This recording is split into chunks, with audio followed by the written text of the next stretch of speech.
Movie ಹೆಸರು ಮೋನೋಲಿತ್ ಅಂತ. ಇದು ಒಂದು ಥ್ರಿಲ್ಲರ್ ಡ್ರಾಮಾ. ಎಐ ಕಾರಿನಲ್ಲಿ ಏನೆಲ್ಲ ಅನಾಹುತಗಳಾಗಬಹುದು ಅನ್ನುವ ಕತೆ. ಮೂವಿ ಸ್ಟಾರ್ಟಿಂಗ್ ನಲ್ಲಿ ಒಂದು ಅಡ್ವರ್ಟೈಸ್ ಬರುತ್ತೆ PVR ನಲ್ಲಿ ಬಂದಂಗೆ. ಸಿಕ್ಕಾಪಟ್ಟೆ ಅಡ್ವಾನ್ಸ್ಡ್ ಕಾರಿನ ಅಡ್ವರ್ಟೈಸ್. ಕಾರಿನ ಹೆಸರು ಮೋನೋಲಿತ್ ಅಂತ. ಅಡ್ವರ್ಟೈಸ್ ನಲ್ಲಿ ಹೇಳ್ತಿದ್ದಾರೆ ಈ car safest car in the world. ಎಷ್ಟೊಂದು ಅವಾರ್ಡ್ ಗಳು ಬಂದಿವೆ. ಕಾರ್ ನಲ್ಲಿ ಎಷ್ಟೊಂದು ಸೇಫ್ಟಿ ಫೀಚರ್ ಗಳು ಕೂಡ ಇದಾವೆ. ಜೊತೆಗೆ ಸಖತ್ತು ಮಾಡರ್ನ್ ಕಾರು. ಇದರ ಗಾಜನ್ನ ಹೊಡಿಯೋಕೆ ಆಗಲ್ಲ. ಟೈರ್ ಗಳು ಸಿಕ್ಕಾಪಟ್ಟೆ ಗಟ್ಟಿ. ಕಾರ್ದು ಬಾಡಿ ಅಂತೂ ಬುಲೆಟ್ ಪ್ರೂಫ್ ಇದ್ದಂಗಿದೆ. ಒಟ್ನಲ್ಲಿ ಕಾರು ಟ್ಯಾಂಕ್ ತರ ಇದೆ. ಇದನ್ನ ಡ್ರೈವ್ ಮಾಡೋರು ಪ್ಯಾಸೆಂಜರ್ಸ್ ಗಳು ಫುಲ್ ಸೇಫ್ ಆಗಿರ್ತಾರೆ. ಯಾರು ಈ ಕಾರನ್ನ ಕದಿಯೋಕು ಆಗೋದಿಲ್ಲ, ಕಾರ್ನ ಒಳಗಡೆ ನುಸುಳೋಕು ಆಗೋದಿಲ್ಲ. ಜೊತೆಗೆ ಕಾರನ್ನ ಕಂಟ್ರೋಲ್ ಮಾಡ್ಲಿಕ್ಕೆ ಒಂದು ಸ್ಮಾರ್ಟ್ ಫೋನ್ ಆಪ್ ಕೂಡ ಕೊಟ್ಟಿದ್ದಾರೆ. ಇದಕ್ಕೆ AI ಕನೆಕ್ಟ್ ಆಗಿದೆ. ಆಪ್ ನಿಂದಾನೆ ಕಾರನ್ನ ಕಂಟ್ರೋಲ್ ಮಾಡಬಹುದು. ಗೂಗಲ್ ಅಮ್ಮಂತರ ಲಿಲಿತ್ ಅಂತ ಒಂದು ವರ್ಚುವಲ್ ಅಸಿಸ್ಟೆಂಟ್ ಕೂಡ ಇದೆ ಕಾರ್ನಲ್ಲಿ. ಈ ಲಿಲಿತ್ ಅಮ್ಮನ್ ಜೊತೆ ಮಾತಾಡ್ಕೊಂಡು ಕಾರನ್ನ ಡ್ರೈವ್ ಮಾಡಬಹುದು, ಕಂಟ್ರೋಲ್ ಮಾಡಬಹುದು. ನೆಕ್ಸ್ಟ್ ಸೀನ್ ನಲ್ಲಿ ಇದೇ ಸೇಫೆಸ್ಟ್ ಕಾರ್ನ ಒಳಗಡೆ ಒಂದು ಲೇಡಿ ತನ್ನ ಮಗುನ ಕೂರಿಸ್ಕೊಂಡು ಮಗುದು ಅಜ್ಜಿ ಮನೆಗೆ ಹೋಗ್ತಿದೆ. ಈ ಅಮ್ಮನ ಹೆಸರು ಸ್ಯಾಂಡ್ರಾ, ಮಗನ ಹೆಸರು ಡೇವಿಡ್. ಈಕೆ ಲಿಲಿತ್ ಅಮ್ಮನ್ ಜೊತೆ ಮಾತಾಡ್ತಾ ಡ್ರೈವ್ ಮಾಡ್ತಿದ್ದಾಳೆ. ಇವಳ ಗಂಡ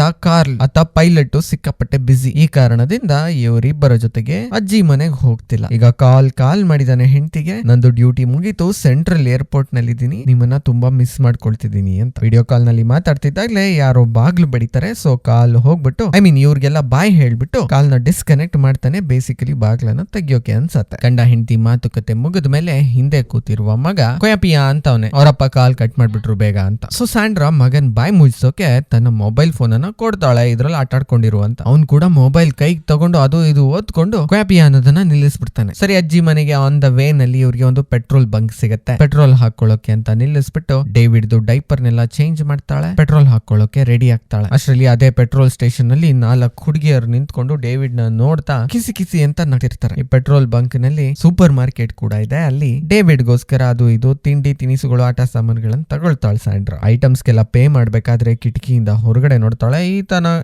ಈಕೆಯ ಕಾರನ್ನ ಯಾರೋ ಬ್ರೇಕ್ ಮಾಡ್ಬಿಟ್ಟು ಒಳಗಡೆ ಇರೋ ಸಾಮಾನುಗಳನ್ನ ಕದಿಯೋಣ ಟ್ರೈ ಮಾಡ್ತಾವನೆ. ಸ್ಯಾಂಡ್ರಾ ಟೆನ್ಷನ್ ತಗೊಳ್ಳೋದಿಲ್ಲ. ಮೊಬೈಲ್ ಅನ್ನ ತೆಗಿತಾಳೆ, ಆಪ್ ಅನ್ನ ಓಪನ್ ಮಾಡ್ತಾಳೆ, ಕಾರನ್ನ ಲಾಕ್ ಮಾಡ್ಬಿಡ್ತಾಳೆ. ಲಾಕ್ ಮಾಡಿದ ತಕ್ಷಣ ಕಾರು ಫುಲ್ ಗಟ್ಟಿ ಕುಳ ಆಗ್ಬಿಡತ್ತೆ. ಏನ್ ದಬಾಕಿದ್ರು ಕಳ್ರು ಕದಿಯೋಕಾಗೋದಿಲ್ಲ. ಬಟ್ ಕಾರಿನ ಕಡೆ ಗಮನ ಕೊಡ್ತಾ ಕೊಡ್ತಾ ಮಗ ಇವಳಿಂದ ತಪ್ಪಿಸ್ಕೊಂಡಿರೋದು ಇವಳಿಗೆ ಗೊತ್ತೇ ಆಗೋದಿಲ್ಲ. ಸ್ವಲ್ಪ ಹೊತ್ತಿನ ನಂತರ ರಿಯಲೈಸ್ ಆಗುತ್ತೆ ಡೇವಿಡ್ ನನ್ನ ಹತ್ರ ಇಲ್ಲ ಅಂತ. ಕೂಗ್ತಿದ್ದಾಳೆ, ಡೇವಿಡ್ ಡೇವಿಡ್. ಡೇವಿಡ್ ಪತ್ತೆನೇ ಇಲ್ಲ. ಯಾರೋ ಒಬ್ಬ ಡೇವಿಡ್ ಅಷ್ಟೇ ವಯಸ್ಸಿನ ಮತ್ತೊಬ್ಬ ಹುಡುಗನನ್ನ ಕರ್ಕೊಂಡು ಹೋಗ್ತಿದ್ದಾನೆ. ಇವಳು ಅನ್ಕೊಂಡ್ಬಿಡ್ತಾಳೆ ಅವನೇ ಡೇವಿಡ್ ಅಂತ. ಆ ಮಗುನೇ ಕರೀತಾಳೆ, ಡೇವಿಡ್ ಡೇವಿಡ್ ಬಾರೋ ಇಲ್ಲಿ ಅಂತ. ಬಟ್ ಅದ್ ನೋಡಿದ್ರೆ ಯಾವ್ದೋ ಬೇರೆ ಮಗು. ಸಣ್ರಾಗೆ ಫುಲ್ ಶಾಕು, ಎಲ್ಲೋದ ನನ್ ಮಗ ಅಂತ. ಅಷ್ಟ್ರಲ್ಲಿ ಪೆಟ್ರೋಲ್ ಬಂಕ್ ಒಳಗಡೆಯಿಂದ ಕಿಸಿತಿದ್ರಲ್ಲ ಹುಡುಗಿರು, ಅವ್ರು ಹೋಗಿ ಡೇವಿಡ್ ನ ಕೂರ್ಸ್ಕೊಂಡಿರ್ತಾರೆ ತಮ್ಮ ಕಾರ್ನಲ್ಲಿ. ಆಗ ಸ್ಯಾಂಡ್ರಾಗೆ ರಿಲ್ಯಾಕ್ಸ್ ಆಗುತ್ತೆ, ಅವ್ನು ಕಳ್ದೋಗಿಲ್ಲ ಅಂತ. ನಂತರ ಮಗುನ ಎತ್ಕೊಂಡು ಕಾರ್ನ ಒಳಗಡೆ ಕೂತ್ಕೊಂಡು ವಾಲ್ಟ್ ಮೋಡ್ ನ ಆಕ್ಟಿವೇಟ್ ಮಾಡ್ಬಿಡ್ತಾಳೆ. ಕಾರು ಫುಲ್ ಲಾಕ್ ಆಗ್ಬಿಡುತ್ತೆ. ಇವಳಿಗೆ ಒಂಥರ ಸೇಫ್ ಫೀಲ್ ಆಗ್ತಿದೆ. ಸೊ ಎಲ್ಲಾ ಟೆನ್ಷನ್ ಇಂದ ರಿಲ್ಯಾಕ್ಸ್ ಆಗ್ತಾಳೆ ಸ್ಯಾಂಡ್ರಾ. ಸರಿ, ಪೆಟ್ರೋಲ್ ಬಂಕ್ ನಿಂದ ಅಜ್ಜಿ ಮನೆಗೆ ಮತ್ತೆ ಹೊರಡ್ತಾಳೆ. ಇನ್ನು ಅಜ್ಜಿ ಮನೆ ಎಷ್ಟೊಂದು ದೂರ ಇದೆ. ಡ್ರೈವ್ ಮಾಡ್ತಾ ಮಾಡ್ತಾ ಫುಲ್ ಬೇಜಾರಾಗ್ತಿರುತ್ತೆ. ಸೊ ತನ್ನ ಚೈಲ್ಡ್ಹುಡ್ ಫ್ರೆಂಡ್ ಜೆಸ್ಸಾಗೆ ಕಾಲ್ ಮಾಡ್ತಾಳೆ. ಹೈ ಜೆಸ್ಸಾ, ಹಿಂಗಿದ್ಯಾ? ಜೆಸ್ಸಾ ಹೇಳ್ತಾಳೆ, ನಾನ್ ಸೂಪರ್ ಆಗಿದ್ದೀನಿ, ನಾನ್ ಸೆಂಟ್ರಲ್ ಏರ್ಪೋರ್ಟ್ ಹತ್ರ ಇದ್ದೀನಿ ಒಂದು ಹೋಟೆಲ್ ನಲ್ಲಿ. ಜೊತೆಗೆ ನನ್ ಜೊತೆ ನಿನ್ ಗಂಡ ಕಾಲ್ ಕೂಡ ಇದಾನೆ ಅಂತ ಹೇಳ್ತಾಳೆ. ಅಯ್ಯೋ ನೀನ್ ಮನೆ ಹಾಳಾಗ ನನ್ ಗಂಡನ ಜೊತೆ ನೀನೇನೇ ಮಾಡ್ತಿದ್ಯಾ ಅಂತ ಊರ್ಕೊಂತಾಳೆ ಸ್ಯಾಂಡ್ರಾ. ಇದೇ ಕೋಪದಲ್ಲಿ ಅಜ್ಜಿ ಮನೆ ಹತ್ರ ಹೋಗ್ತಾಳೆ. ಕಾಲ್ಗೆ ಪದೇ ಪದೇ ಕಾಲ್ ಮಾಡ್ತಾಳೆ. ಕಾಲ್ ಅನ್ನ ಪಿಕ್ ಮಾಡೋದಿಲ್ಲ, ಬಿಸಿ ಅಂತ ತೋರಿಸ್ಕೊಳ್ತಿದ್ದಾನೆ. ಸೊ ಇವಳು ಅಜ್ಜಿ ಮನೆ ಒಳಗಡೆನೆ ಹೋಗೋದಿಲ್ಲ. ಸೊ ಕಾಲ್ ನ ಮೀಟ್ ಆಗೋವರೆಗೂ ನನಗೆ ಸಮಾಧಾನ ಇಲ್ಲ ಅಂತ ಇವಳು ಮಗುನ ಕರ್ಕೊಂಡು ವಾಪಸ್ ಕಾರನ್ನ ಸೆಂಟ್ರಲ್ ಏರ್ಪೋರ್ಟ್ ಕಡೆಗೆ ತಿರುಗಿಸ್ತಾಳೆ. ರೋಡ್ ನಲ್ಲಿ ಬೋರ್ಡ್ ತೋರಿಸ್ತಿದೆ 320 ಮೈಲಿ ಇದೆ ಲಾಸ್ ಏಂಜಲೀಸ್ ಅಂತ. ಡ್ರೈವ್ ಮಾಡ್ತಿರ್ಬೇಕಾದ್ರೆ ಗೂಗಲ್ ಅಮ್ಮಂತರ ಲಿಲಿತ್ ಅಮ್ಮ ಹೇಳತ್ತೆ ಮುಂದ್ಗಡೆ ಒಂದು ಆಕ್ಸಿಡೆಂಟ್ ಆಗ್ಬಿಟ್ಟಿದೆ, ಸೊ ನಮ್ಮ ದಾರಿ ಸ್ವಲ್ಪ ಸ್ಲೋ ಆಗಬಹುದು ಅಂತ. ಜೊತೆಗೆ ಆಲ್ಟರ್ನೇಟ್ ರೂಟ್ ಕೂಡ ಒಂದಿದೆ, ಅದನ್ನ ನಾವು ತಗೊಳ್ಬಹುದು, ಸ್ವಲ್ಪ ಬೇಗ ರೀಚ್ ಆಗ್ಬಹುದು. ಒಂದೇ ಒಂದು ಡ್ರಾ ಬ್ಯಾಕ್ ಏನು ಅಂದ್ರೆ ಆ ದಾರಿಯಲ್ಲಿ ಜಾಸ್ತಿ ಜನ ಓಡಾಡೋದಿಲ್ಲ, ಯಾವುದೇ ಫೆಸಿಲಿಟೀಸ್ ಗಳು ಸಿಗೋದಿಲ್ಲ, ರೋಡ್ ಮಾತ್ರ ಇದೆ ಅಂತ. ಬಟ್ ಸ್ಯಾಂಡ್ರಾಗೆ ಕಾಲ್ ಮೇಲೆ ವಿಪರೀತ ಕೋಪ ಇದೆ. ಆದಷ್ಟು ಬೇಗ ಹೋಗಿ ಜಗಳ ಕಾಯ್ಬೇಕು ಅಂತ ಡಿಸೈಡ್ ಮಾಡ್ಬಿಟ್ಟಿದ್ದಾಳೆ. ಸೊ ಆಲ್ಟರ್ನೇಟ್ ರೋಡ್ ಅನ್ನೇ ತಗೊಳ್ಳೋಣ ಅಂತ ಕಾರ್ನ ಡ್ರೈವ್ ಮಾಡ್ಕೊಂಡು ಹೋಗ್ತಾಳೆ. ಆಲ್ಟರ್ನೇಟ್ ರೋಡ್ ಅಲ್ಲಿ ಸ್ವಲ್ಪ ಹೊತ್ತಿನ ನಂತರ ಕತ್ಲಾಗತ್ತೆ. ರೋಡ್ ನಲ್ಲಿ ಲೈಟ್ ಗಳು ಇಲ್ಲ. ಸ್ಯಾಂಡ್ರಾಗೆ ಕಷ್ಟ ಆಗ್ತಿದೆ ಡ್ರೈವ್ ಮಾಡೋದು. ದಾರಿ ಮಧ್ಯ ಯಾವ ವೆಹಿಕಲ್ ಇಲ್ಲ, ಯಾವುದೇ ಮನೆ ಕೂಡ ಇಲ್ಲ. ಸ್ವಲ್ಪ ಮುಂದೆ ಹೋದ ನಂತರ ಒಂದು ಎಲೆಕ್ಟ್ರಿಕಲ್ ಪವರ್ ಸ್ಟೇಷನ್ ಕಾಣುತ್ತೆ. ಹೊರಗಡೆ ಯಾರು ಇರೋದಿಲ್ಲ. ಒಂದ್ ಲುಕ್ ಕೊಟ್ಬಿಟ್ಟು ಸಬ್ ಸ್ಟೇಷನ್ ಗೆ ಅಲ್ಲಿಂದ ಹೊರಟು ಬಿಡ್ತಾಳೆ ಸ್ಯಾಂಡ್ರಾ. ಈ ರೋಡ್ ಎಷ್ಟು ಖಾಲಿ ಇತ್ತು ಅಂದ್ರೆ ಕಾಡು ಪ್ರಾಣಿಗಳೆಲ್ಲ ಈಸಿಯಾಗಿ ಓಡಾಡ್ತಿದಾವೆ ರೋಡ್ ನಲ್ಲಿ. ಆ ಪ್ರಾಣಿಗಳನ್ನ ನೋಡ್ಬಿಟ್ಟು ಗಾಬರಿ ಆಗ್ಬಿಡ್ತಾಳೆ ಸ್ಯಾಂಡ್ರಾ. ಇದೇ ಗಾಬರಿನಲ್ಲಿ ಹೋಗಿ ಒಂದು ಜಿಂಕೆಗೆ ಗುದ್ದೆ ಬಿಡ್ತಾಳೆ. ಈ ಕ್ರಾಶ್ ನಲ್ಲಿ ಇವಳು ಬ್ರೇಕ್ ಆಗ್ತಾಳೆ. ಡೇವಿಡ್ ಗೆ ಭಯ ಆಗತ್ತೆ. ಜೋರಾಗಿ ಅಳ್ಲಿಕ್ಕೆ ಶುರು ಮಾಡ್ತಾನೆ. ಡೇವಿಡ್ ನ ಸಮಾಧಾನ ಮಾಡ್ಲಿಕ್ಕೆ ಸ್ಯಾಂಡ್ರಾ ಏನ್ ಮಾಡ್ತಾಳೆ, ವಾಪಸ್ ತನ್ನ ಮೊಬೈಲ್ ಅನ್ನ ಕೊಡ್ತಾಳೆ. ಮೊಬೈಲ್ ತಗೊಂಡು ಆಟ ಆಡ್ಕೊಂಡು ಕೂತ್ಕೊಳ್ಬೇಡ ಅಂತ. ಸರಿ, ಕಾರಿನಿಂದ ಇಳಿದ್ಬಿಟ್ಟು ಜಿಂಕೆಗೆ ಏನಾಯ್ತು ಅಂತ ನೋಡ್ಲಿಕ್ಕೆ ಹೋಗ್ತಾಳೆ. ಜಿಂಕೆ ಕಾರಿನ ಮುಂದ್ಗಡೆ ಸಿಕ್ಕಾಕೊಂಡ್ಬಿಟ್ಟಿದೆ. ಸೊ ಈಕೆಗೆ ಕಾರನ್ನ ಮುಂದಕ್ಕೂ ಓಡ್ಸೋಕ್ ಆಗ್ತಿಲ್ಲ, ಹಿಂದಕ್ಕೂ ಓಡ್ಸೋಕ್ ಆಗ್ತಿಲ್ಲ. ಈ ಜಿಂಕೆ ನೋಡ್ತಾ ಗಾಬರಿನಲ್ಲಿ ಸ್ಯಾಂಡ್ರಾ ಡೇವಿಡ್ ಕಾರ್ನ ಒಳಗಡೆನೆ ಇದ್ದಾನೆ ಅನ್ನೋದು ಮರ್ತು ಸತ್ತೋಗ್ಬಿಟ್ಟಿದ್ದಾಳೆ. ಕಾರ್ನ ಒಳಗೆ ಡೇವಿಡ್ ಮೊಬೈಲ್ ನ ತಗೊಂಡು ಆಟ ಆಡ್ತಿದ್ದಾನೆ. ಆಟ ಆಡ್ತಾ ಈ ಕಾರ್ನ AI ಆಪ್ ಅನ್ನ ಓಪನ್ ಮಾಡ್ಬಿಡ್ತಾನೆ. ಹಂಗೆ ಆಟ ಆಡ್ಕೊಂಡು ಕಾರ್ನ ವಾಲ್ಟ್ ಫೀಚರ್ ಅನ್ನ ಆಕ್ಟಿವೇಟ್ ಮಾಡ್ಬಿಡ್ತಾನೆ. ವಾಲ್ಟ್ ಅಂದ್ರೆ ಕಾರ್ ಫುಲ್ ಲಾಕ್ ಮೋಡ್ ಗೆ ಹೋಗ್ಬಿಡುತ್ತೆ. ಏನು ಮಾಡಿದ್ರು ಕಾರ್ ಅನ್ನ ಓಪನ್ ಮಾಡ್ಲಿಕ್ಕೆ ಆಗೋದಿಲ್ಲ. ಹೊರಗಡೆಯಿಂದ ಏನಾದ್ರು ಡೇಂಜರ್ ಇದೆ ಅಂತ ಕಾರ್ನಲ್ಲಿ ಇರೋರಿಗೆ ಅನ್ಸಿದ್ರೆ ಅವರು ವಾಲ್ಟ್ ಫೀಚರ್ ಅನ್ನ ಆನ್ ಮಾಡ್ಕೊಳ್ಬಹುದು. ಬಟ್ ಡೇವಿಡ್ ಗೆ ಇದೆಲ್ಲ ಗೊತ್ತಿಲ್ಲ, ಯಾಕಂದ್ರೆ ಅವನಿನ್ನು ಚಿಕ್ಕ ಮಗು, ಗೊತ್ತಿಲ್ಲದೆ ವಾಲ್ಟ್ ಫೀಚರ್ ಅನ್ನ ಆನ್ ಮಾಡ್ಬಿಟ್ಟಿದ್ದಾನೆ. ಸ್ಯಾಂಡ್ರಾಗೆ ರಿಯಲೈಸ್ ಆಗತ್ತೆ ನಾನು ಮಗ ವಾಲ್ಟ್ ಫೀಚರ್ ನ ಆನ್ ಮಾಡ್ಬಿಟ್ಟವನೆ ಅಂತ. ಅದು ಫುಲ್ ಆಕ್ಟಿವೇಟ್ ಆಗೋ ಅಷ್ಟರಲ್ಲಿ ಡೋರ್ ಅನ್ನ ಓಪನ್ ಮಾಡ್ಲಿಕ್ಕೆ ಟ್ರೈ ಮಾಡ್ತಾಳೆ, ಬಟ್ ಆಗೋದಿಲ್ಲ. ಕಾರ್ ಫುಲ್ ಲಾಕ್ ಮೋಡ್ ಗೆ ಹೋಗ್ಬಿಡುತ್ತೆ. ಹೇಗಾದ್ರೂ ಮಾಡಿ ಡೇವಿಡ್ ನ ಕಡೆಯಿಂದ ವಾಲ್ಟ್ ಅನ್ನ ಅನ್ಲಾಕ್ ಮಾಡಿಸೋಣ ಅಂತ ಟ್ರೈ ಮಾಡ್ತಾಳೆ ಸ್ಯಾಂಡ್ರಾ. ಇವಳು ಏನ್ ಹೇಳಿದ್ರು ಡೇವಿಡ್ ಕೇಳ್ತಿಲ್ಲ. ಅವ್ನ್ ಪಾಡ್ಗೊಂಡ್ ಮೊಬೈಲ್ ಅಲ್ಲಿ ಆಟ ಆಡ್ಕೊಂಡು ಕೂತವನೆ. ಈ ಟೆನ್ಷನ್ ನಲ್ಲಿ ಕೂಗಾಡ್ಲಿಕ್ಕೆ ಶುರು ಮಾಡ್ತಾಳೆ ಡೇವಿಡ್ ಮೇಲೆ ಸ್ಯಾಂಡ್ರಾ. ಇವಳು ಕೂಗಾಡೋದನ್ನ ನೋಡಿ ಡೇವಿಡ್ ಬೆಚ್ಚ ಬಿದ್ಬಿಡ್ತಾನೆ. ಕೈಯಲ್ಲಿರೋ ಮೊಬೈಲ್ ಕೆಳಗೆ ಬಿದ್ದೋಗ್ಬಿಡುತ್ತೆ. ಸೊ ಸೀಟ್ ನ ಸಂದಿಗೆ ಬಿದ್ದಿದೆ ಈಗ ಮೊಬೈಲ್. ಡೇವಿಡ್ ಗೆ ಮೊಬೈಲ್ ಅನ್ನ ಎತ್ಕೊಳ್ಳಿಕ್ ಆಗೋದಿಲ್ಲ. ಕಾರ್ನವರು ಹೇಳಿದಂತೆ ಈ ಫೀಚರ್ ಸಿಕ್ಕಾಪಟ್ಟೆ ಸಕ್ಕದಾಗಿ ವರ್ಕ್ ಆಗ್ತಿದೆ. ಕಲ್ ತಗೊಂಡ್ ಜಜ್ಜಿದ್ರೂನು ಕಾರ್ನ ಗಾಜ್ಗೆ ಏನು ಅಫೆಕ್ಟ್ ಆಗ್ತಿಲ್ಲ. ಎಷ್ಟು ಟ್ರೈ ಮಾಡಿದ್ರು ಕಾರನ್ನ ಅಳ್ಳಾಡ್ಸಿಕ್ಕಾಗ್ತಿಲ್ಲ. ಸ್ಯಾಂಡ್ರಾ ಏನೇನೋ ಟ್ರೈ ಮಾಡ್ತಾಳೆ. ಸೊ ನೆನೆಸ್ಕೊಂತಾಳೆ, ಹಿಂದ್ಗಡೆ ಒಂದು ಎಲೆಕ್ಟ್ರಿಕಲ್ ಸಬ್ ಸ್ಟೇಷನ್ ಇತ್ತಲ್ಲ, ಅಲ್ಲಿ ಹೋದ್ರೆ ಯಾರಾದ್ರೂ ಇರಬಹುದು ಅಂತ ಹೇಳಿ ಅಲ್ಲಿಗೆ ನೋಡ್ಕೊಂಡು ಹೋಗ್ಲಿಕ್ಕೆ ಶುರು ಮಾಡ್ತಾಳೆ. ಬಟ್ ಸ್ಟೇಷನ್ ಲಾಕ್ ಆಗಿದೆ. ಗೇಟ್ ಅನ್ನ ಜಂಪ್ ಮಾಡಿ ಒಳಗಡೆ ಹೋಗ್ತಾಳೆ. ಪ್ಲೀಸ್ ಹೆಲ್ಪ್ ಮೀ ಅಂತಾಳೆ. ಬಟ್ ಅಲ್ಲಿ ಯಾರು ಇಲ್ಲ. ಎನಿವೆ ಒಳಗಡೆ ಏನಾದ್ರು ಐಟಮ್ ಸಿಗಬಹುದಾ ಅಂತ ಹುಡ್ಕಾಡ್ತಾಳೆ. ಅಲ್ಲಿ ಒಂದು ಟಾರ್ಚ್ ಲೈಟ್ ಇರುತ್ತೆ, ಅದನ್ನ ತಗೊಳ್ತಾಳೆ. ಬಿಗ್ ರೆಂಚ್ ಇರುತ್ತೆ, ಅದನ್ನ ತಗೊಳ್ತಾಳೆ. ಕಾರ್ನ ಬ್ರೇಕ್ ಮಾಡಬಹುದೇನೋ ಇದರಿಂದ ಅಂತ ಎಲ್ಲವನ್ನ ಗ್ಯಾದರ್ ಮಾಡ್ಕೊಂಡು ಕಾರ್ ಹತ್ರ ಹೋಗ್ಲಿಕ್ಕೆ ಶುರು ಮಾಡ್ತಾಳೆ. ಕಾರ್ ಹತ್ರ ಹೋಗ್ತಿರ್ಬೇಕಾದ್ರೆ ಇವಳನ್ನ ಯಾವ್ದೋ ಒಂದು ಪ್ರಾಣಿ ಫಾಲೋ ಮಾಡ್ತಿರೋದು ಕಾಣುತ್ತೆ. ಕಾರ್ ಹತ್ರಕ್ಕೆ ಹೋದ್ಮೇಲೆ ಗೊತ್ತಾಗುತ್ತೆ ಇದು ಒಂದು ಕಾಡ್ ನಾಯಿ ಅಂತ. ಇದ್ದಕ್ಕಿದ್ದಂತೆ ಈ ಕಾಡ್ ನಾಯಿ ಸ್ಯಾಂಡ್ರಾ ಮೇಲೆ ಅಟ್ಯಾಕ್ ಮಾಡುತ್ತೆ. ಸ್ಯಾಂಡ್ರಾ ಕಾರ್ನ ಮೇಲೆ ಹತ್ತು ಕೂತು ಬಿಡ್ತಾಳೆ. ಆದ್ರೂ ಕಾಡ್ ನಾಯಿ ಇವಳನ್ನ ಬಿಡೋ ಹಾಗೆ ಕಾಣ್ತಿಲ್ಲ. ಸೊ ಸ್ಯಾಂಡ್ರಾ ಆ ರೆಂಚ್ ಅನ್ನ ತಗೊಂಡು ಕಾರ್ನ ಜೋರಾಗಿ ಹೊಡಿಯೋಕ್ ಶುರು ಮಾಡ್ತಾಳೆ. ಸೊ ಕಾರಿನ ಅಲಾರ್ಮ್ ಆಕ್ಟಿವೇಟ್ ಆಗ್ಬಿಡುತ್ತೆ. ಆ ಸೌಂಡ್ ಗೆ ಕಾಡ್ ನಾಯಿ ಹೆದರ್ಕೊಂಡು ಓಡ್ಬಿಡುತ್ತೆ. ಈ ಕಡೆ ಡೇವಿಡ್ ಗೆ ಕಾರಿನ ಒಳಗಡೆ ಉಸಿರಾಡೋಕೆ ಸಮಸ್ಯೆ ಆಗ್ತಿದೆ, ಯಾಕಂದ್ರೆ ಆತ ಫುಲ್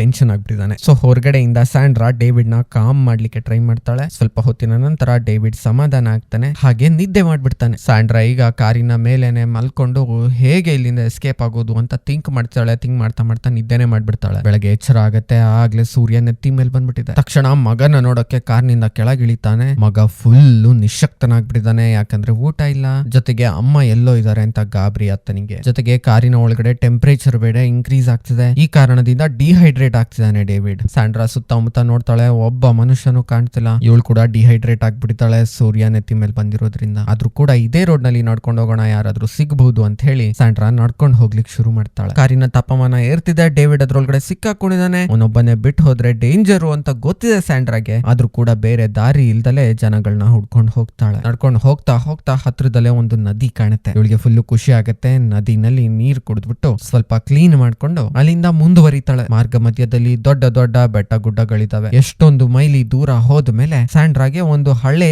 ಏರ್ಪೋರ್ಟ್ ಕಾಣುತ್ತೆ. ಅದ್ರೊಳಗಡೆ ಒಂದು ಫ್ಲೈಟ್ ಕೂಡ, ಏರೋಪ್ಲೇನ್ ಕೂಡ ಇದೆ. ಈ ಕಡೆ ಕಾರ್ನಲ್ಲಿ ಟೆಂಪರೇಚರ್ ವಿಪರೀತ ಜಾಸ್ತಿ ಆಗ್ಬಿಟ್ಟಿದೆ. ಸೊ ಕಾರ್ ಆಟೋಮೆಟಿಕಲಿ ಒಂದು ಕೂಲಿಂಗ್ ಫ್ಯಾನ್ ಅನ್ನ ಆನ್ ಮಾಡುತ್ತೆ. ಈ ಕಡೆ ಏರೋಪ್ಲೇನ್ ನ ಒಳಗಡೆ ಸ್ಯಾಂಡ್ರಾ ಹೋಗ್ತಾಳೆ. ಅದರಲ್ಲಿ ಒಂದಷ್ಟು ಆಲ್ಕೋಹಾಲ್ ಇದೆ, ಅದನ್ನ ತಗೊಂಡ್ ಕುಡಿತಾಳೆ. ಪೆಟ್ರೋಲ್ ಕ್ಯಾನ್ ಸಿಗುತ್ತೆ, ಪೆಟ್ರೋಲ್ ಕ್ಯಾನ್ ತಗೊಳ್ತಾಳೆ. ಒಂದ್ ಲೈಟರ್ ಇದೆ, ಅದನ್ನು ತಗೊಳ್ತಾಳೆ. ಸ್ಪೇರ್ ಟೈರ್ಸ್ ಗಳಿರ್ತವೆ, ಅದನ್ನು ತಗೊಂತಾಳೆ. ಪೆಟ್ರೋಲ್ ನ ಸುರಿದ್ಬಿಟ್ಟು ಟೈರ್ ನ ಮೇಲೆ ಅದಕ್ಕೆ ಬೆಂಕಿ ಹಚ್ಚುತ್ತಾಳೆ. ಆ ಬೆಂಕಿನ ನೋಡಿ ಯಾರಾದ್ರೂ ಹೆಲ್ಪ್ ಗೆ ಬರಬಹುದು ಅಂತ. ನಂತರ ಖಾಲಿ ಪೆಟ್ರೋಲ್ ಡಬ್ಬನ ತಗೊಂಡು ನದಿ ಹತ್ರಕ್ಕೆ ಹೋಗ್ತಾಳೆ. ಅದ್ರ ತುಂಬಾ ನೀರನ್ನ ತುಂಬಿಕೊಂಡು ತನ್ನ ಕಾರಿನ ಬಳಿಗೆ ಹೋಗ್ತಾಳೆ. ಈಗ ಡೇವಿಡ್ ಫುಲ್ ಅನ್ಕಾನ್ಶಿಯಸ್ ಸ್ಟೇಜ್ ಗೆ ಹೋಗ್ಬಿಟ್ಟಿದ್ದಾನೆ. ಮುಖ ಎಲ್ಲ ರೆಡ್ ಆಗ್ಬಿಟ್ಟಿದೆ. ಕಾರಿನ ಟೆಂಪರೇಚರ್ ವಿಪರೀತ ಮೇಲಕ್ ಹೋಗಿದೆ ಅಂತ ಗೊತ್ತಾಗಿದೆ. ಆ ಫ್ಯಾನ್ ನ ಕೂಲಿಂಗ್ ಕೂಡ ಎಫೆಕ್ಟ್ ಆಗ್ತಿಲ್ಲ. ಈಗ ಹಿಂಗೆ ಬಿಟ್ರೆ ಮಗ ಡೇಂಜರ್ ಅಲ್ಲಿ ಇರ್ತಾನೆ ಅಂತ ಹೇಳಿ ಸ್ಯಾಂಡ್ರಾ ಕಾರಿನ ಮೇಲೆ ಹತ್ಬಿಟ್ಟು ತಂದಿರುವ ನೀರನ್ನೆಲ್ಲ ಕಾರ್ನ ಮೇಲೆ ಸುರಿತಾಳೆ. ಸೋ ದಟ್ ಕಾರ್ನ ಟೆಂಪರೇಚರ್ ಕಡಿಮೆ ಆಗ್ಲಿ ಅಂತ. ಬಟ್ ಟೆಂಪರೇಚರ್ ಅಳ್ಳಾಡೋದೇ ಇಲ್ಲ. ಸ್ಯಾಂಡ್ರಾಗೆ ವಿಪರೀತ ಕೋಪ ಬರುತ್ತೆ. ಇಷ್ಟು ಹೈಟೆಕ್ ಕಾರನ್ನ ತಗೊಂಡು ಈಗ ಅದು ನಮ್ಗೆ ರಿವರ್ಸ್ ಹೊಡಿತಿದೆ ಅಂತ ಹೇಳಿ ಫುಲ್ ಕೋಪ ಮಾಡ್ಕೊಂಡು ರೆಂಚ್ ತಗೊಂಡು ಕಾರ್ನ ಗಾಜನ ಮತ್ತೆ ಹೊಡೆಯೋಕ್ ಶುರು ಮಾಡ್ತಾಳೆ. ಬಟ್ ಕಾರ್ ಸ್ವಲ್ಪವೂ ಅಳ್ಳಾಡ್ತಿಲ್ಲ. ನೆಕ್ಸ್ಟ್ ಸುತ್ತಮುತ್ತ ಬಿದ್ದಿರುವ ಒಣಗಿರುವ ಮರದ ತರಗುಗಳನ್ನ ತಗೊಂಡು ಅದಕ್ಕೆ ಬೆಂಕಿ ಹಚ್ಚುತ್ತಾಳೆ. ಆ ಹೊಗೆ ಎಲ್ಲ ಕಾರಿಗೆ ಹೋಗುವಂತೆ ಮಾಡ್ತಾಳೆ. ಸೆನ್ಸರ್ಸ್ ಇದನ್ನ ಡಿಟೆಕ್ಟ್ ಮಾಡಿ ಕಾರ್ನಲ್ಲಿ ಬೆಂಕಿ ಹತ್ಕೊಂಡಿದೆ ಅಂತ ಡೋರ್ಸ್ ಓಪನ್ ಮಾಡ್ಲಿ ಅಂತ. ಬಟ್ ಈ ಪ್ರಯತ್ನ ಕೂಡ ಸಕ್ಸಸ್ ಕಾಣೋದಿಲ್ಲ. ಬಟ್ ಇವಳು ಅನ್ಕೊಂಡದಕ್ಕಿಂತ ಉಲ್ಟಾ ಆಗ್ಬಿಡತ್ತೆ. ಆ ಎಮರ್ಜೆನ್ಸಿ ಕೂಲಿಂಗ್ ಫ್ಯಾನ್ ರನ್ ಆಗ್ತಿದಲ್ಲ, ಅದು ಸ್ಟಾಪ್ ಆಗ್ಬಿಡತ್ತೆ. ಯಾಕಂದ್ರೆ ಕೂಲಿಂಗ್ ಫ್ಯಾನ್ ಆನ್ ಆಗಿದ್ರೆ ಹೊರಗಡೆ ಗಾಳಿ ಒಳಗ್ ಬರುತ್ತೆ, ಹೊಗೆ ಎಲ್ಲ ಒಳಗ್ ಬಂದ್ಬಿಡುತ್ತೆ ಅಂತ. ಈ ಫ್ರಸ್ಟ್ರೇಷನ್ ನಲ್ಲಿ ಸ್ಯಾಂಡ್ರಾ ಕೆಳಗ್ ಬಿದ್ಬಿಡ್ತಾಳೆ. ಟಯರ್ಡ್ ಆಗಿರೋದ್ರಿಂದ ಸ್ವಲ್ಪ ಪ್ರಜ್ಞೆ ತಪ್ಪದಂಗಾಗತ್ತೆ. ಅವಳಿಗೆ ಒಂದು ವಿಷನ್ ಕಾಣುತ್ತೆ. 1 ವರ್ಷದ ನಂತರ ಕಾಲ್ ಮತ್ತೆ ಸ್ಯಾಂಡ್ರಾ ಇಬ್ರು ಇದೇ ಜಾಗಕ್ಕೆ ಬಂದಿದ್ದಾರೆ. ಡೇವಿಡ್ ಸಾಯೋಕೆ ನೀನೇ ಕಾರಣ ಅಂತ ಕಾಲ್ಗೆ ಸ್ಯಾಂಡ್ರಾ ಹೇಳ್ತಿದ್ದಾರೆ. ಬಟ್ ಸ್ವಲ್ಪ ಹೊತ್ತಿನ ನಂತರ ಎಚ್ಚರ ಆಗತ್ತೆ. ನಾನು ಕನ್ಸ್ ಕಾಣ್ತೀನಿ ಅಂತ ಗೊತ್ತಾಗುತ್ತೆ. ಮತ್ತೆ ಕಾರಿನ ಕಡೆಗೆ ನೋಡ್ತಾಳೆ. ಬಟ್ ಅಲ್ಲಿ ಆ ಕಾಡ್ ನಾಯಿ ಮತ್ತೆ ವಾಪಸ್ ಬಂದಿದೆ. ಅಂಡ್ ಇವಳನ್ನ ನೋಡಿ ಮತ್ತೆ ಅವಳನ್ನ ಓಡಿಸ್ಕೊಂಡು ಬರುತ್ತೆ. ಇವಳು ಕಾರ್ನ ಮೇಲೆ ಹತ್ ಬಿಡೋಣ ಅಂತ ಹೋಗ್ತಾಳೆ. ಕಾರ್ ಸಿಕ್ಕಾಪಟ್ಟೆ ಬಿಸಿ ಆಗಿರೋದ್ರಿಂದ ಹತ್ತೋಕೂ ಆಗೋದಿಲ್ಲ. ಸೊ ಕಾರಿನ ಕೆಳಗಡೆ ಹೋಗಿ ಹೊತ್ಕೊಂತಾಳೆ. ಕಯೋಟಿ ಇವಳ ಮೇಲೆ ಮತ್ತೆ ಅಟ್ಯಾಕ್ ಮಾಡ್ತಿದೆ, ಇವಳ ಕಾಲನ್ನೆಲ್ಲ ಕಚ್ತಾ ಇದೆ. ಆಗ ಇವಳಿಗೆ ಅರ್ಥ ಆಗುತ್ತೆ ಕಯೋಟಿ ನನ್ನನ್ನ ನೋಡ್ಕೊಂಡು ಬಂದಿಲ್ಲ, ಇಲ್ಲಿ ನನ್ನ ಕಾರಿನ ಕೆಳಗಡೆ ಸಿಕ್ಕಾಕೊಂಡಿರುವ ಜಿಂಕೆಯನ್ನ ತಿನ್ಲಿಕ್ಕೆ ಬಂದಿದೆ ಅಂತ. ಸೊ ನಾಯಿ ಆ ಜಿಂಕೆಯನ್ನ ಎಳ್ಕೊಂಡು ಹೋಗುತ್ತೆ. ಬಟ್ ಇಲ್ಲಿ ಎಡ್ವರ್ಟ್ ಏನಪ್ಪಾ ಅಂದ್ರೆ, ಆ ಜಿಂಕೆಯಿಂದ ಕಾರು ನಿಂತ ಸ್ಥಳದಲ್ಲೇ ನಿಂತಿತ್ತು. ಜಿಂಕೆ ಹೋದ ನಂತರ ಹಿಂದಕ್ ಹೋಗ್ಲಿಕ್ಕೆ ಶುರು ಮಾಡುತ್ತೆ ಕಾರು. ಇವಳು ತಕ್ಷಣ ಹಿಂದಕ್ ಓಡೋಗಿ ಕಾರನ್ನ ಸ್ಟಾಪ್ ಮಾಡ್ಲಿಕ್ಕೆ ಟ್ರೈ ಮಾಡ್ತಾಳೆ. ಬಟ್ ಕಾರ್ ಹಿಂದಕ್ ಹೋಗ್ತಾನೆ ಇದೆ. ಸ್ವಲ್ಪ ದೂರದಲ್ಲಿ ದೊಡ್ಡ ಹಳ್ಳ ಇದೆ. ಅಷ್ಟರಲ್ಲಿ ಸ್ವಲ್ಪ ದೂರದಲ್ಲೇ ಇರುವ ಒಂದು ಕಲ್ಲು ಕಾರಿಗೆ ಅಡ್ಡ ಬಂದು ಕಾರನ್ನ ಸ್ಟಾಪ್ ಮಾಡ್ಬಿಡುತ್ತೆ. ಥ್ಯಾಂಕ್ ಗಾಡ್, ಇಷ್ಟು ದೊಡ್ಡ ಹಳ್ಳಕ್ಕೆ ಕಾರ್ ಬೀಳ್ಲಿಲ್ಲ ಅಂತ ಹಳ್ಳವನ್ನ ನೋಡ್ಲಿಕ್ಕೆ ಶುರು ಮಾಡ್ತಾಳೆ ಸ್ಯಾಂಡ್ರಾ. ಆಗ ಇವಳಿಗೆ ಒಂದು ಕಾರ್ಟೂನ್ ನೆನಪಾಗುತ್ತೆ. ಆ ಕಾರ್ಟೂನ್ ನಲ್ಲಿ ಒಂದು ಲಾಕರ್ ನ ಒಳಗಡೆ ಡೈಮಂಡ್ ಇರುತ್ತೆ. ಆ ಡೈಮಂಡ್ ನ ತಗೊಳಕ್ಕೆ ಲಾಕರ್ ಅನ್ನ ಮೇಲ್ಗಡೆಯಿಂದ ಕೆಳಗಡೆ ಬಿಸಾಕ್ತಾರೆ ಒಂದು ಹಳ್ಳದ ಒಳಗೆ. ಆಗ ಲಾಕರ್ ಓಪನ್ ಆಗುತ್ತೆ, ಡೈಮಂಡ್ ಅನ್ನ ತಗೊಳ್ತಾರೆ. ಈಗ ಸ್ಯಾಂಡ್ರಾ ಒಂದು ಐಡಿಯಾ ಮಾಡ್ತಾಳೆ, ಕಾರನ್ನ ಮೇಲ್ಗಡೆಯಿಂದ ಕೆಳಗ್ ತಳ್ಳಿಬಿಟ್ರೆ ಡೋರ್ ಓಪನ್ ಆಗ್ಬಹುದು, ಆಗ ನನ್ನ ಮಗನನ್ನ ನಾನು ಹೊರಗೆ ಕರೆ ತರಬಹುದು ಅಂತ. ಸ್ಯಾಂಡ್ರಾಗೆ ಗೊತ್ತಿದೆ, ಹಿಂಗೆ ಮೇಲಿಂದ ಕೆಳಗ್ ತಳ್ಳಿದ್ರೆ ಏನ್ ಬೇಕಾದ್ರೂ ಆಗ್ಬೋದು ಒಳಗಡೆ ಕೂತಿರುವ ಡೇವಿಡ್ಗೆ ಅಂತ. ಆದ್ರೆ ಆಕೆಗೆ ಬೇರೆ ಯಾವುದೇ ಚಾಯ್ಸ್ ಇಲ್ಲ. ಸೊ ಪ್ಲಾನ್ ಪ್ರಕಾರ ಮುಂದುವರಿಯೋದು ಅಂತ ಡಿಸೈಡ್ ಮಾಡ್ತಾಳೆ. ಕಾರಿಗೆ ಅಡ್ಡ ಕುಂತಿರುವ ಕಲ್ಲನ್ನ ರೆಂಚ್ ತಗೊಂಡು ಹೊಡೆಯೋಕೆ ಶುರು ಮಾಡ್ತಾಳೆ. ಮಗು ಒಳಗಡೆನೆ ಇದ್ದಂತೆನೆ ಕಲ್ಲನ್ನ ಹೊಡೆದಾಕಿ ಕಾರನ್ನ ಹಳ್ಳಕ್ಕೆ ತಳ್ಳೋಕೆ ಶುರು ಮಾಡ್ತಾಳೆ. ಕಾರು ಮೇಲಿಂದ ಕೆಳಗೆ ಬೀಳೋಕೆ ಶುರುವಾಗುತ್ತೆ. ಒಳಗಡೆ ಎಐ ಮತ್ತೆ ಆಕ್ಟಿವೇಟ್ ಆಗ್ಬಿಡುತ್ತೆ. ಕಾರ್ನ ಬ್ಯಾಲೆನ್ಸ್ ತಪ್ಪಿದೆ, ಬೀಳ್ತಾ ಇದೆ ಅಂತ ಎಐಗೆ ಅರ್ಥ ಆಗುತ್ತೆ. ಸೊ ತನ್ನನ್ನ ತಾನು ಬ್ಯಾಲೆನ್ಸ್ ಮಾಡ್ಕೊಳ್ಳಿಕ್ಕೆ ಶುರು ಮಾಡುತ್ತೆ. ಗ್ರಾವಿಟಿನೆಲ್ಲ ಸ್ಟಡಿ ಮಾಡುತ್ತೆ ಅಂಡ್ ಕರೆಕ್ಟ್ ಆಗಿ ಅಪ್ರೈಟ್ ಪೊಸಿಷನ್ ಅಲ್ಲಿ, ಅಂದ್ರೆ ಪ್ರಾಪರ್ ಪೊಸಿಷನ್ ಅಲ್ಲೇ ಲ್ಯಾಂಡ್ ಆಗುವಂತೆ ಮಾಡುತ್ತೆ. ಅಂಡ್ ಡೇವಿಡ್ಗೆ ಯಾವುದೇ ಹಾರ್ಮ್ ಆಗೋದಿಲ್ಲ. ಬಟ್ ಕಾರಿನ ಡಿಸೈನ್ ಪ್ರಕಾರ ಲ್ಯಾಂಡ್ ಆಗಿದ ತಕ್ಷಣ ವಾಲ್ಟ್ ಮೋಡ್ ಡಿಆಕ್ಟಿವೇಟ್ ಆಗುತ್ತೆ. ಯಾಕಂದ್ರೆ ಇಲ್ಲಿ ಆಕ್ಸಿಡೆಂಟ್ ಆಗಿದೆ, ರೆಸ್ಕ್ಯೂ ಮಾಡೋರು ಬಂದು ಡೋರ್ ಅನ್ನ ಓಪನ್ ಮಾಡ್ಲಿ ಅಂತ ವಾಲ್ಟ್ ಆಟೋಮೆಟಿಕಲಿ ಡಿಆಕ್ಟಿವೇಟ್ ಆಗ್ಬಿಡುತ್ತೆ. ಕಾರು ಕೆಳಗೆ ಲ್ಯಾಂಡ್ ಆಗಿದ ತಕ್ಷಣ ಸ್ಯಾಂಡ್ರಾ ಕಾರಿನ ಬಳಿಗೆ ಓಡ್ಲಿಕ್ಕೆ ಶುರು ಮಾಡ್ತಾಳೆ. ಅಷ್ಟು ಮೇಲಿಂದ ಕೆಳಗೆ ಬಿದ್ರೂ ಸಹ ಕಾರಿನ ಒಳಗಿರುವ ಡೇವಿಡ್ಗೆ ಏನೂ ಆಗೋದಿಲ್ಲ. ಯಾಕಂದ್ರೆ ಎಐ ಅಷ್ಟು ಚೆನ್ನಾಗಿ ಬ್ಯಾಲೆನ್ಸ್ ಮಾಡ್ಬಿಟ್ಟು ಕಾರನ್ನ ಲ್ಯಾಂಡ್ ಮಾಡಿದೆ. ಅಲ್ಲಿ ಹೋಗಿದ ತಕ್ಷಣ ಕಾರನ್ನ ಓಪನ್ ಮಾಡ್ಬಿಟ್ಟು ಸ್ಯಾಂಡ್ರಾ ಡೇವಿಡ್ ಅನ್ನ ಹೊರಗೆ ಕರೆ ತರ್ತಾಳೆ. ಅವನ ಶರ್ಟ್ ಅನ್ನೆಲ್ಲ ಬಿಚ್ಚಿ ಕೂಲ್ ಮಾಡ್ಲಿಕ್ಕೆ ಟ್ರೈ ಮಾಡ್ತಾಳೆ ಆತನ ಬಾಡಿಯನ್ನ. ಇಲ್ಲಿಂದ ಹಾಸ್ಪಿಟಲ್ಗೆ ಹೇಗೆ ಹೋಗೋದು ಅಂತ ಟ್ರೈ ಮಾಡ್ತಿದ್ದಾಳೆ, ಥಿಂಕ್ ಮಾಡ್ತಿದ್ದಾಳೆ. ಅಷ್ಟರಲ್ಲಿ ಕಾರು ಮತ್ತೆ ರಿಆಕ್ಟಿವೇಟ್ ಮಾಡ್ಕೊಂಡ್ಬಿಡುತ್ತೆ ತನ್ನನ್ನ ತಾನು. ಲಿಲಿತ್ ನ ಸಹಾಯದಿಂದ ಆ ಬೆಟ್ಟ ಗುಡ್ಡಗಳ ನಡುವೆನೆ ಕಾರನ್ನ ಡ್ರೈವ್ ಮಾಡ್ಕೊಂಡು ಆ ಸ್ಟೀಪ್ ಬೆಟ್ಟವನ್ನ ಹತ್ತಿ ರೋಡ್ಗೆ ಹೋಗ್ತಾಳೆ ಅಂಡ್ ಡ್ರೈವ್ ಮಾಡ್ಕೊಂಡು ಹತ್ತಿರದ ಹಾಸ್ಪಿಟಲ್ಗೆ ಹೋಗ್ಬಿಡ್ತಾಳೆ. ಫೈನಲ್ ಸೀನ್ ನಲ್ಲಿ ಸ್ಯಾಂಡ್ರಾ ಮತ್ತೆ ಡೇವಿಡ್ ನ ಇಬ್ಬರನ್ನು ಹಾಸ್ಪಿಟಲ್ ನಲ್ಲಿ ಟ್ರೀಟ್ಮೆಂಟ್ ಗೆ ಮಲಗಿಸಲಾಗಿದೆ. ಡೇವಿಡ್ ಗೆ ಪ್ರಜ್ಞೆ ಇನ್ನೂ ಬಂದಿಲ್ಲ, ಅವನ ಬಾಡಿಗೆ ಮಲ್ಟಿಪಲ್ ಟ್ಯೂಬ್ಸ್ ಗಳನ್ನ ಹಾಕಿದ್ದಾರೆ. ಅವರನ್ನ ನೋಡಿ ಸ್ಯಾಂಡ್ರಾ ಫುಲ್ಲು ಸ್ಯಾಡ್ ಆಗಿದ್ದಾಳೆ. ಇವಳು ಅಳ್ತಿರ್ಬೇಕಾದ್ರೆ ಡೇವಿಡ್ ಗೆ ಎಚ್ಚರ ಆಗುತ್ತೆ. ಸ್ಯಾಂಡ್ರಾನ ಮಾಮಿ ಅಂತ ಕರೀತಾನೆ. ಅಲ್ಲಿಗೆ ಮೂವಿ ಸುಖಾಂತ್ಯ ಆಗುತ್ತೆ. ಸೊ ಗ್ಯಾಡ್ಜೆಟ್ ಗಳಿಂದ ಆಗಬಹುದಾದ ಹೆಲ್ಪ್, ಅದರೊಟ್ಟಿಗೆ ಆಗಬಹುದಾದ ಡೇಂಜರ್ ಗಳನ್ನ ತುಂಬಾ ಚೆನ್ನಾಗಿ ತೋರಿಸಿದ್ದಾರೆ. ಮೂವಿ ಹೆಸರು ಮೊನೋಲಿತ್ ಅಂತ. Thank you so much for watching. Take care, bye. ಜೈ ಹಿಂದ್, ಜೈ ಕರ್ನಾಟಕ.